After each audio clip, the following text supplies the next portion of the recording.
Bonjour Ingrid. Bonjour.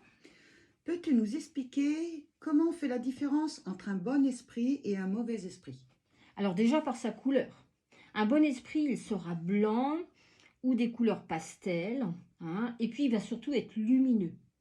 Il viendra toujours nous donner un bon message ou nous fera ressentir, si on n'est pas capable de l'entendre, hein, une bonne énergie, de bonnes choses en fait en nous, hein. Il sera toujours sur la voie du bien, euh, avec un message pour nous guider, pour nous faire évoluer, pour nous faire avancer ou nous mettre en garde. Attention de ne pas faire ça, il va t'arriver ça. Voilà. Un mauvais esprit, tout le contraire évidemment. Si vous l'entendez, bah, il sera vulgaire, il va être agressif, il va être brutal, direct même, hein, dans sa façon de parler.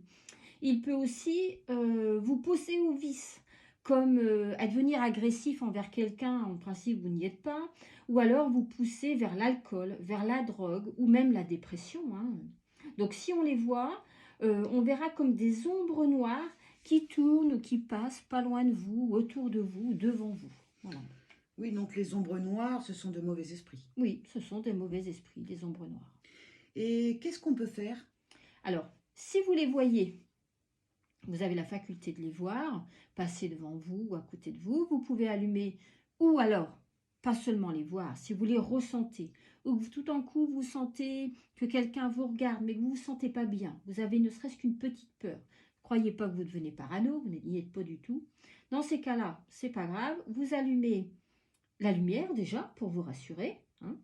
Et puis aussi, même pour dormir, hein, c'est pas grave que la lumière reste allumée, hein. Vous faites que ce dont vous avez besoin, c'est important. Et puis, vous pouvez allumer une bougie spirituelle. Il en existe de plusieurs sortes, hein. Les bougies spirituelles pour les défunts. Donc, bougies spirituelles pour les défunts que l'on connaît, qui étaient bons. Ça les aide aussi encore à monter, hein, parce qu'on est petit, il faut toujours évoluer, même quand on est super sympa. Et il y a les bougies spirituelles pour les défunts, du bas astral en fait, hein. Ceux qu'on sait qui sont autour de nous, on ne se sent pas bien, on veut quand même qu'ils s'en aillent. Et la bougie spirituelle pour défunts noirs est là pour les aider, bah, soit à partir, qu'ils aillent ailleurs, ou soit les aider à monter et qu'ils ne viennent plus nous embêter. Moi, j'ai entendu parler des lampes de sel. Alors, on peut allumer une lampe de sel, c'est du sel d'Himalaya, hein, dans sa chambre ou dans son salon, en tout cas dans la pièce où on sent qu'il y a une entité. Voilà. On peut aussi allumer une bougie spirituelle de sel, ou aussi, moi j'appelle ça la bougie spirituelle du mercredi. Donc on peut purifier la pièce où ça se trouve. On peut purifier, il est même recommandé, hein. Donc vous pouvez purifier vous-même avec du Palo Santo, vous pouvez aider avec la bougie du mercredi, et vous pouvez sinon faire appel à un médium qui est passeur d'âme, moi je le fais régulièrement, qui vient purifier le logement ou même le lieu de travail, hein, ça peut être un bureau, pour enlever cette entité qui est gênante en fait, qui n'a rien à faire là.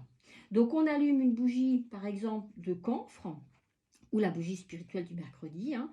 Mais là, il faut s'assurer qu'on ne l'allume bien que le vendredi, pas un autre jour. C'est la seule obligation que l'on a. Si vous ne voulez pas faire appel dans un premier temps à un médium passeur d'âme.